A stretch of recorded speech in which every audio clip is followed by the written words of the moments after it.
Hey guys, in today's video I'm playing the Standard B again, this time on Sand River, and I'm going to be explaining to you how I decide when it's time to push. So on Westbourne on Sand River, I typically play the south around this area here, and the reason for that is when you're trying to cross through the A line here at A6, you can get shot by guys over here. So I typically try and avoid going there for that reason because I don't want to risk taking damage early. And when you're on this side of the map, you have an opportunity to get more damage early on in the south at least. So that's kind of my default opener. And it's just a more safe play. I'm middle tier, I'm not top tier, so pushing the north would be a more aggressive play. So I'm just going to start off and move over here to J1.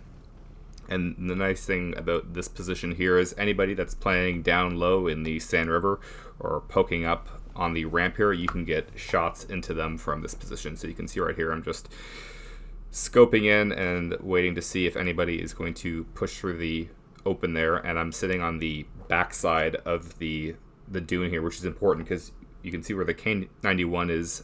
He can get spotted and then shot at by people who are pushing up the K line from the enemy spot. So he's in a much more exposed position. Where I am right here, I should be able to stay dark. And you can see now the Batchet 12-ton starts pushing up, and I'm looking for a shot on him here.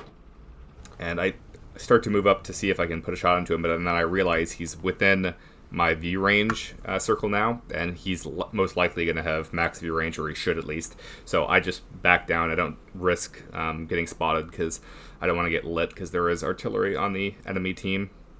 So I'm just going to wait to see whether he decides to commit over or he's going to back down. And he's not poking over yet. And I'm watching the mini-map, and you can see right now a lot of their medium tanks have been spotted up in the north. And at this point, pretty much all of their top tier medium tanks are in the north. The Leo's up there, the Progetto 65 is up there. So at this point, I know that it should be okay for me to push in the south. And you can see right as I start to push, the Batchat decides to hop over the dune there. And this would have been bad if he had just poked up and lit me, but instead he actually committed over, and that allows me to put 2 shots into him. Big mistake on his part, not just kind of poking the dune before committing over like that. He's one-shottable now, and this VK100 also gets lit. And for some reason, the VK keeps pushing. I don't know why, because the Batchat spotted all these tanks behind me as well, but he's still pushing forward for some reason when really this guy needs to be leaving. And right now, this is how you push the K line on this map, specifically from the west spawn. Right now I'm moving up to this position right here, this juncture in the dunes here, and I'm going to push forward, and I'm just going to poke over just enough to put a shot into the back of his turret, and immediately I pull back. You can see I spot the T-2065, the Patriot back there.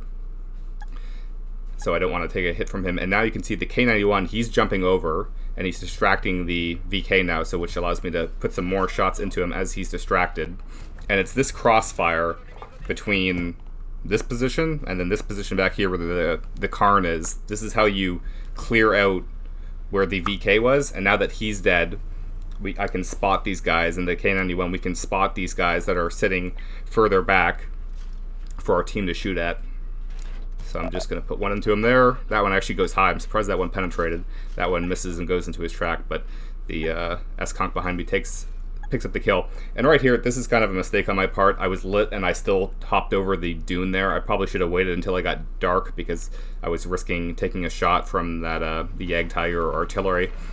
And you can see there's artillery right now hitting the K91. So even though artillery just fired, I'm going to keep moving. And this is the really important when you're making this push. You want to try and get down all the way to K9 here if you can. Ideally, you should clear out the tanks first, which we did that were on the K line. And now I'm kind of safe behind the hill here, and I can just put shots into the STRV. And he goes down, and right now I'm just waiting for my reload.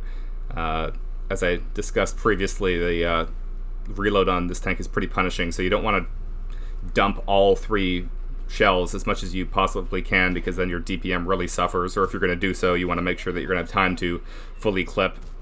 So I managed to get 2 into the E100 there. Still have 1, so my reload isn't too bad. See, the enemy Progetto is hopping over the dune in the north there, so I'm just waiting until I reload some more. And I see he's probably going to die, so I just decided to put 1 into him there before he goes down, so I can get a little bit more extra damage. Waiting for my second round now. See, the K91 is pushing up on this 50 TP here, so I want to see if I can pick this kill up as well. Take him out, and we're just 5 minutes into the battle. It's already 12-1. Game's over, so it's definitely a bit of a team wipe, but you can see, because I was fairly aggressive and I pushed right at the correct time, I still managed to pick up a lot of damage in this battle. 4,300 and 2k assist, and the K91, I think he picked up 4k assist. So the two of us really working together there just completely cleaned that flank up in no time. So hopefully that gives you guys an idea of how you can play Sand River when you're on the west spawn by pushing the K line as we did in that fashion. So thank you guys very much for watching, and I will see you in the next video.